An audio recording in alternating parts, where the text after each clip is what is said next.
Assalamualaikum warahmatullahi wabarakatuh. Saudara, kembali Anda menyaksikan program Sapa Kalsul. Hari ini kita akan membahas tentang makan bergizi gratis yang mana sedang menjadi perbincangan. Terkait program makan bergizi gratis ini memunculkan polemik soal apakah perlu adanya ahli gizi dalam prosesnya. Nah, di studio kita hari ini sudah hadir dua ahli gizi dari Kalimantan Selatan. Ada Mbak Fitria dan juga Mbak Hijrah. Selamat datang di studio Kompas TV Banjarmasin. Apa kabarnya hari ini? Alhamdulillah baik. Alhamdulillah baik ya. Oke, hari ini cerah ya, Cerah. semangat gitu. Walaupun agak gugup dikit ya, Iya. nggak apa-apa. Kita akan ngobrol santai aja soal program makan bergizi gratis ini. Santai tapi serius juga ya topiknya. Untuk program ini sudah berjalan di Kalimantan Selatan. Untuk SPPG yang kalian pegang sendiri itu di daerah mana aja? Kalau untuk Mbak Fitria mungkin.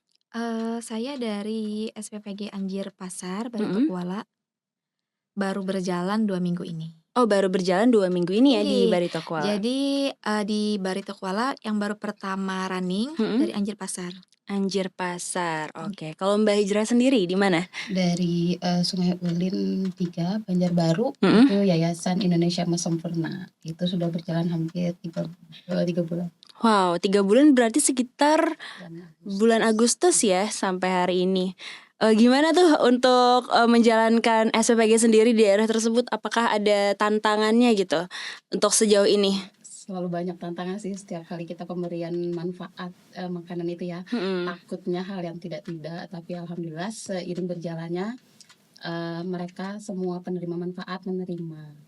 Sebagai ahli gizi nih Mbak ya berdua, menurut kalian seberapa genting sih isu pengawasan gizi ini perlu disoroti? Karena kan ada yang bilang tuh katanya untuk SPPG nggak perlulah ahli gizi, sedangkan di lapangannya sendiri seberapa penting gitu SPPG ini disoroti atau diawasi oleh ahli gizi, apalagi dalam konteks pembangunan generasi ya di Kalimantan Selatan ini. Menurut saya sangat penting ya Mbak ya, karena kan ini berkesinambungan ya untuk yang disorotnya banyak, sampai ke gizi buruknya, sampai ke anak stuntingnya. Jadi menurut saya harus ditangani dengan yang benar-benar profesional. Oke, kalau untuk datanya sendiri apakah ada gitu untuk masyarakat atau anak-anak yang punya kondisi stunting atau lainnya gitu? Sebenarnya ini kan programnya untuk mencegah ya, mencegah stunting dan berkelanjutan maksudnya. Betul. Jadi kan penerima manfaatnya bisa dari ibu hamil, dari balita, dari ibu menyusui, kemudian anak remaja, anak sekolah. Jadi berkesinambungan pencegahannya. Oke, dalam program ini yaitu melalui para siswa gitu ya, para pelajar. Iya benar. Kalau menurut Mbak Hijrah sendiri gimana nih untuk pengawasan ini? Sangat penting ya untuk disorotnya tentang isu ini, karena kan banyaknya juga tadi apa yang dibilang sama Mbak Tria. Nah itu tuh di saat anak-anak di usia sekarang yang sekolah itu banyak yang adanya anemia, dan kita sebagai ahli gizi ingin membantu anak-anak di Banua ini biar menjadi generasi emas.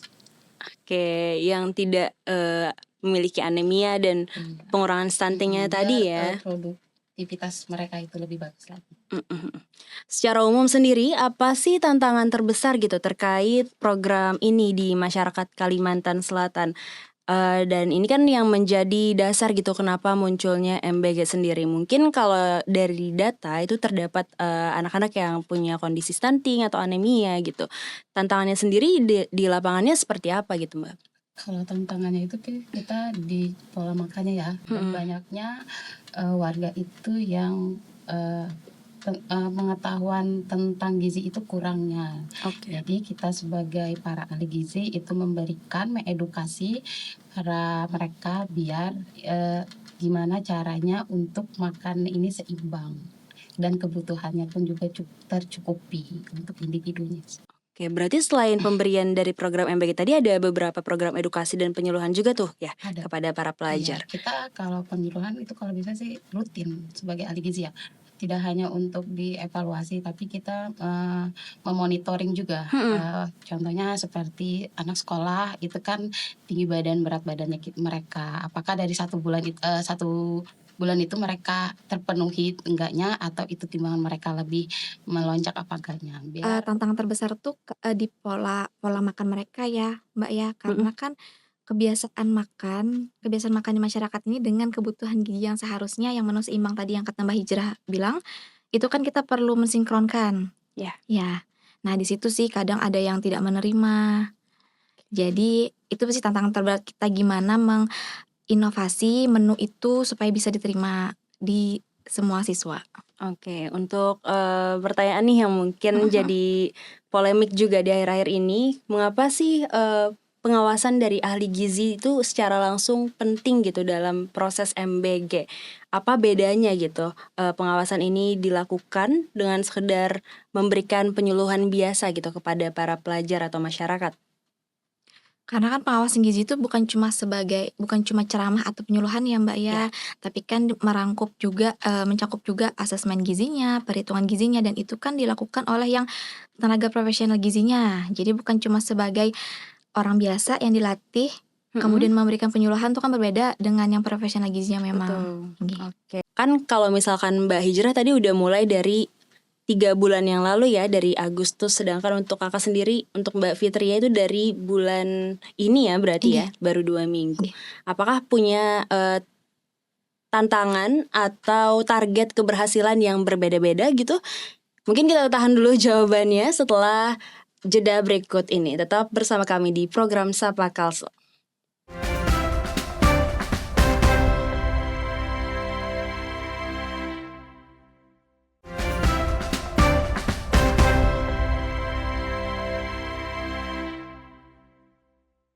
Saudara, kembali Anda menyaksikan program Sapa Kalsel bersama saya Aulia Tasya di sini, dan juga narasumber kita dari ahli gizi ada Mbak Hijrah dan juga Mbak Fitria di sini. Kita bakal kembali lagi ngomongin soal target keberhasilan dari program makan bergizi gratis ini di Kalimantan Selatan sendiri. Seperti apa itu, Mbak? Targetnya di kami paling tidak berat badan anak tuh tiap bulan pasti naik, Mbak, ya. Berat badan, tinggi badan tuh terpantau naik, terus tumbuh kembangnya baik, terus tidak ada lagi remaja yang anemia. Ya, itu sih. Target keberhasilannya ya tadi kita melihat tumbuh kembang si anak, apakah mereka memang mencukupi dengan kebutuhannya selama kita memberikan. Terus kita mengasih edukasi lagi selanjutnya. Mungkin di sisi itu sih kebanyakan. Jadi masyarakat bisa tahu ya perbedaan ketika ada intervensi dari ahli gizi langsung dalam program MBG ini, bahwa ada target-target yang akan dimaksimalkan gitu ya. Jadi ada perbedaan ya antara dapur atau SPPG yang punya ahli gizi dan juga tidak. Nah, banyak yang bisa memberikan saran-saran terkait gizi gitu ketika dalam proses pembuatan makan bergizi gratis gitu. Tapi apa sih yang membedakan gitu kompetensi antara seorang ahli gizi bersertifikat dan dibandingkan dengan saran gizi dari sumber yang non profesional? Apa perbedaannya gitu ketika pelaksanaan di lapangan? Karena kan ahli gizi ini memiliki kompetensinya, Mbak, ya, memilikinya karena kita itu berpendidikan pelatihan, terus kita juga di bidang ilmu kesehatan juga yang kita miliki.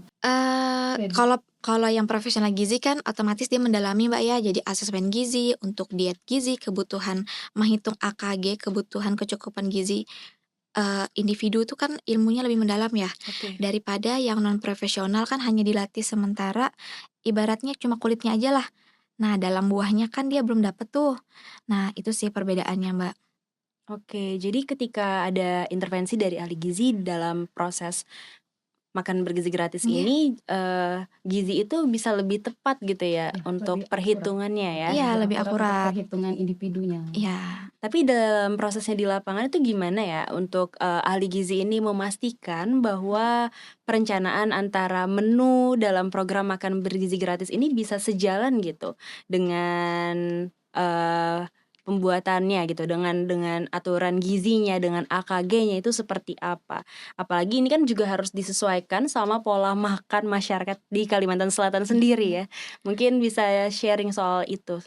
Jadi kami pertama menghitung kebutuhan gizinya per usia dulu, Mbak, ya. Oke. Per usianya, jadi yang TK, PAUD, sama SD kelas 1 sampai kelas 3 kan kebutuhan kalorinya berbeda pasti dengan yang remaja, yang SMP dan SMA. Iya. Jadi nilai kalorinya itu kita hitung per gramasi bahan, berat bahan, berat proteinnya, lauknya, nabatinya, proteinnya, protein hewani, nabati, kalorinya, karbohidratnya, seratnya itu semua dihitung secara detail. Nah, itu kenapa profesional gizi itu harus harus yang memegang harus yang profesional gizi, bukan yang non profesional. Karena kan untuk yang ke dalamnya seperti itu kan tidak semua Mhm. bisa. Jadi ada proses panjang Prosesnya ya panjang, benar. dalam pembuatan ini, nggak Inggih, serta-merta nggak kita bikin serta-merta menu buat inggih hari ini, benar, terus iya. dikasih gitu ya? Inggih, ada gramasi khususnya. Terus untuk pemilihan bahan makanan kan kita juga, di gizi itu nggak cuma asal jadi ya, Mbak, ya. Kan keanekaragaman warna segala macam kan kita pertimbangkan tuh. Jadi kan ada ilmu khususnya istilahnya, oke. Nggak yang, oh kalau misalkan hari ini makannya menunya nasi kuning Inggih, misalkan, ya semuanya nasi kuning gitu mhm disamaratain mhm, pakai telur gitu. Sedangkan mungkin ada yang nggak bisa makan telur gitu ya. Jadi inggih, itu benar, disesuaikan ya Mbak? disesuaikan. Karena kan ada yang alergi kadang, Mbak, ya. Jadi untuk lauk tuh biasanya kalau yang alergi kami pisah. Oke. Jadi kan waktu MOU ke sekolahan itu kami tanya dulu, Mhm. apakah ada alergi apa tidak. Kalau ada alergi, kami kasih bikin not di omprengnya, ya. Jadi, setiap ahli gizi dalam SPPG itu punya data tersendiri ya Iya, terkait, berapa jumlah yang punya iya, alergi ini, benar dan benar. itu bakal pendistribusiannya disesuaikan sama guru-gurunya di sekolah ya? Iya, Iya. Oke. Tapi bagaimana sih, prosesnya ahli gizi ini bekerja sama dengan, ahli lainnya gitu seperti dokter mungkin atau puskesmas tadi. Bagaimana, kalian bekerja sama untuk memastikan keberhasilan program makan bergizi gratis ini sendiri? Kalau kita, berkolaborasi dengan seperti kayak tim kesehatan yang lainnya, itu kita sering komunikasi dengan cara bertemu atau gimana solusinya untuk, kelancarannya program ini. Karena, tidak hanya untuk ahli gizi juga ya, karena kayak seperti contohnya, orang puskesmas kayak itu, mereka juga harus terlibat karena kan kalau hal yang tidak maka mereka bisa juga membantu kita.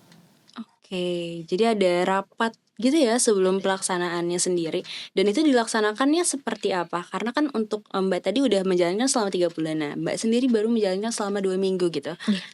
Biasanya rapatnya itu kapan gitu terjadinya? Rapatnya itu nggak nentu, nanti pihak tim dari, puskesmas atau dari PKS kayak gitu mereka, berkoordinasi dulu, konfirmasi ke kita sebagai tim dapur dan nanti mereka yang mengevaluasi, gimana sih dapur yang bagusnya kayak gini, makanan untuk anak-anak di wilayah situ apa yang mereka suka. Jadi biar ibaratnya itu, makanan nggak kebuang kayak gitu. Jadi kita yang sebagai ahli gizi harus, bisa gimana caranya memodifikasi atau memvariasi makanan itu. Oke, menarik ya perbincangan kita hari ini soal bagaimana pengawasan ahli gizi dalam proses makan bergizi gratis. Saudara, setelah ini kita akan membahas tentang bagaimana sih mekanisme dari pengawasan ahli gizi dalam proses program makan bergizi gratis. Lengkapnya tetap bersama kami di program Sapa Kalsel.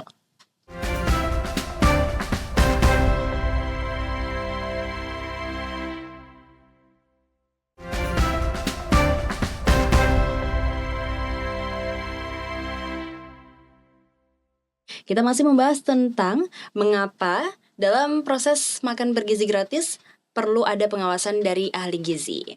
Untuk Mbak Fitria dan juga Mbak Hijrah sendiri nih, bagaimana mekanisme pengawasan gizi ini diterapkan di tingkat komunitas atau puskesmas sehingga manfaatnya itu bisa benar-benar terasa gitu di masyarakat? Kalau dari lapangan ya pengawasannya ahli gizi itu, kalau untuk di puskesmas kita masih belum berjalan karena kita, di dapur belum ada 3B. 3B itu adalah, ibu hamil, ibu menyusui, dan balita. Oke. Kalau kita untuk pengawasannya itu dari lapangan, maka itu kita di sekolah.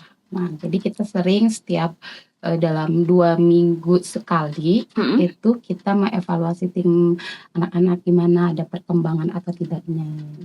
Jadi evaluasinya sendiri itu langsung dilakukan ke sekolah ya? Iya.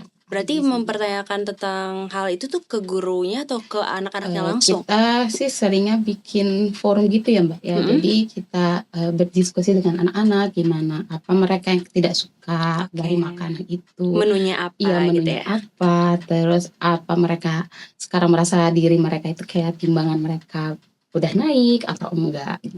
Berarti itu lewat wawancara gitu ya, ditanyain. Dari wawancara sama kita punya juga kok data dari mereka. Jadi kan kita minta tolong ke guru gitu ya. Jadi setiap 1 bulan itu kita tolong didatakan mereka dari tanggal pertama, tanggal 1 ya, tanggal 1 itu berapa sih tingginya, berat badannya. Oh. Tapi pas di akhir baru kita minta lagi data mereka. Apakah Oh. mereka itu sama apa enggak, stuck apa Ada enggak. perkembangan nggak Iya, gitu ya? perkembangan apa enggaknya. Berarti mereka habis yang kayak 1 bulan tuh tiba-tiba ada nimbang-nimbang berat badan gitu ya? Kita sih berkolaborasinya dengan gurunya, ada khusus kayak gitu. Oh gitu. Koordinator gurunya inggih di tiap Oke. sekolah. Kalau dari Mbak Fitria sendiri berarti kalau selama 2 minggu ini belum ada ya untuk itu? Belum, untuk pengukuran inggih segala karena macam? belum sampai sebulan, tapi kami kan tiap hari saat mengantarkan makanan itu ada lembar formulir organoleptik. Nah, Oke. dari situ kan biasanya guru mengisinya, koordinator guru mengisi. Dari situ kami ada catatan-catatan sih Mbak, biasanya anak itu nggak suka apa. Jadi dari situ komunikasi antar ahli gizi ke sekolah. Jadi dari situ ngambil kesimpulannya bahwa oh dia nggak suka ini, oh harus dirubahnya di sini, oh harus diperbaiki di sini, seperti itu. Jadi baru di tahap evaluasi seperti itu. Banyak ya berarti evaluasi-evaluasi yang Benar. harus dilakukan. Belum Iya. lagi dengan maraknya informasi-informasi di masyarakat Iya, kayak ada benar. yang nggak bisa makan ini, nggak bisa makan itu, terus MBG-nya nggak dimakan gitu. Iya, jadi Itu mubazir. mempengaruhi ya? Iya, terbuang. Jadi kami ahli gizi biasanya melalui asisten lapangan yang turun ke sekolah untuk memberikan mengantarkan lembar itu, memberikan. Jadi narah hubungnya itu di asisten lapangan. Begitu. Kalau ahli gizi juga kita kan ngelihat dari akhir dari isi ompreng. Nah, di situ juga kita Sisa lihat. makanan, inggih. Ompreng ini ya, wadah Iya, makannya isinya. ya. Kalaupun emang lebih dominan, lebih banyak yang habis, oh berarti mereka lebih suka makanan itu. Tapi kalau Dari misalkan situ- makanannya ternyata itu dibawa pulang ke rumah gimana tuh? Kalau misalkan ternyata mereka nggak makan di sekolah gitu, tapi justru dibawa pulang ke rumah. Kalau dari kami sih kebanyakan kita sebelumnya mengevaluasi ya untuk ibu-ibunya, bukan ke maksudnya gurunya, ke guru. inggih. Bahwa kalau bisa itu makanan jangan dibawa pulang, Inggih. karena itu untuk evaluasi dari ahli gizinya. Jadi kita bisa ngelihat tanpa harus dilihat dari catatan dari ibunya tadi ya. Untuk uji organo kita lihat juga dari ompreng, apakah dari isi ompreng itu emang hampir habis apa enggak. Kalau kami lihat sering kan kita lihat tuh apa habis apa enggaknya, kayak tim pencuci ompreng dia sering ngasih evaluasi gitu, ngasih tahu nih kayak isi ompreng lebih banyak kebuang itu kayak lauk nabati kayak gitu. Nah, berarti lauk nabati di saat itu mereka Lauk tidak nabati itu suka. seperti tempe Seperti gitu iya, ya, tahu tempe, tahu. inggih. Berarti ya dari situ kita harus ngemodif atau memvariasi makanan. Oke, terus untuk SPPG yang kalian tangani sendiri itu berapa sih perharinya untuk distribusi omprengnya sendiri jumlahnya? Kalau di tempat saya itu 3.242. 3.242 banyak Porsi, banget ya. iya. Banyak banget. Kalau dari Mbak Fitria sendiri, Karena kami baru 2 minggu Mbak ya, kami baru 1.608. oke, berarti bertahap ya untuk Bertahap, setiap benar. SPPG ini. Inggih. Kalau misalkan sudah lama biasanya dilimpahkan juga banyak gitu ya untuk distribusi MBG-nya. Untuk penerima manfaatnya Penerima bertambah, manfaatnya. inggih. Oke, dalam mekanisme di lapangannya sendiri tuh gimana ya prosesnya Mbak untuk menyesuaikan antara AKG penerima manfaat gitu dengan menu yang akan dibuat? Agak riwah ya karena Iya, perlu benar. banyak koordinasi gitu. Inggih. Gimana sih kalau di lapangan sendiri mekanismenya? Jadi dibagi 2 sih Mbak biasanya porsi. Kalau kami nyebutnya porsi kecil, porsi besar. Oke. Gitu aja. Jadi porsi kecil itu untuk yang tadi TK, PAUD sama SD kelas 1 sampai kelas 3. Kemudian kelas 4 SD sampai SMA itu kami sebutnya porsi besar. Jadi yang membedakannya di situ aja. Jadi untuk distribusi itu kan pertama porsi kecil dulu ya dijalankan karena kan mereka cepat pulangnya. Iya, benar. Anak TK, anak PAUD, inggih. Jadi mereka duluan yang distribusikan, kemudian baru yang porsi besar yang SMP, SMA, seperti itu. Terus di dapur juga kita bertahap masaknya. Jadi enggak semerta-merta langsung kayak gitu Langsung enggak. Beberapa 3.000 sesi, gitu ya? Heeh. Enggak ya? Jadi kita bertahap. ada sesinya Ada masaknya. sesinya masing-masing. Kalau untuk persiapan dalam artian racik ya Mbak ya, Iya. kayak ngeracik bahan-bahan itu kita nggak nentu ya, karena kita lihat lagi porsinya. Apakah kita bikin menu itu yang simple? Kalau seandainya simple, mereka lebih ke lebih lama sih, kayak contohnya dari habis maghrib mungkin bisa atau jam 4. Tapi kan kalau dalam artian juknis ya, kalau di juknis itu sekitaran kayak jam 2 dimulai.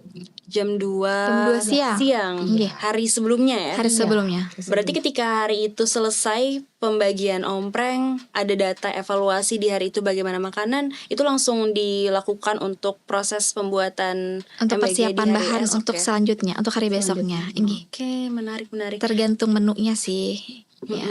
Oke. Berarti ada intervensi langsung ya di tiap hari itu dari Iya, ahli selalu. gizi dalam Benar. menggunakan data gitu. Benar. Kalau misalkan untuk Mbak Fitria sendiri tadi sempat mention soal menu kecil dan menu besar. Inggih. Nah, itu dibagikannya sesuai dengan umur kah atau bagaimana? Lalu di masyarakat sendiri kan beredar informasi kalau misalkan di Indonesia MBG-nya itu agak kekecilan gitu ukurannya daripada MBG dari luar. Itu gimana ya menurut kalian sebagai ahli gizi gitu? Sebenarnya untuk porsi ya, nih kita bahas porsi berarti ya, untuk takaran sesuai, sebenarnya ahli gizi sudah menghitung sesuai gramasi kebutuhan angka kecukupan gizinya untuk anak tersebut. Nah, jadi untuk berita yang beredar porsi kekecilan segala macam itu tuh sebenarnya kami sudah menghitung porsinya sesuai takarannya. Ya, jadi mungkin stigma masyarakat aja ya, karena terbiasa makan yang porsinya jumbo, besar gitu iya, ya? ibaratnya Jumbo. ya. Jadi seketika di ompreng tuh terlihat kecil atau sedikit, itulah yang jadi evaluasi buat kami juga. Jadi segimana kami tuh membuat menu yang sekira satu kali makan ini dia bikin langsung kenyang. Bikin kenyang. Jadi perhitungan dari kalorinya, dari sayur dan yang lainnya itu kami perhitungkan yang padat gizi lah ibaratnya. Jadi sebenarnya dalam satu ompreng itu hitungan AKG-nya tuh Sudah udah benar, disesuaikan sudah, ya. iya, sudah sesuai Namun dengan mungkin karena masyarakat melihat seperti banyak Iya. variannya dan sedikit-sedikit itu yang bikin mereka Terlihatnya. menilai kalau porsinya kecil. Tinggi. Sangat besar ya peran dari ahli gizi ini dalam pengawasan SPPG sendiri. Apa harapan dari Mbak Fitri dan juga Mbak Hijrah nih soal pentingnya investasi pada tenaga ahli gizi yang mungkin bisa disampaikan kepada pemangku kepentingan mungkin ya? Untuk harapannya adalah untuk investasi di masa depan itu untuk masyarakat itu biar lebih sehat, biar lebih produktif juga dalam kehidupannya. Karena kan tanggung jawabnya besar Mbak ya. Jadi kita pengen nih, maunya generasi kita selanjutnya itu kan jadi generasi yang sehat, cerdas, produktif, bebas stunting, menurunnya angka stunting, bebas anemia.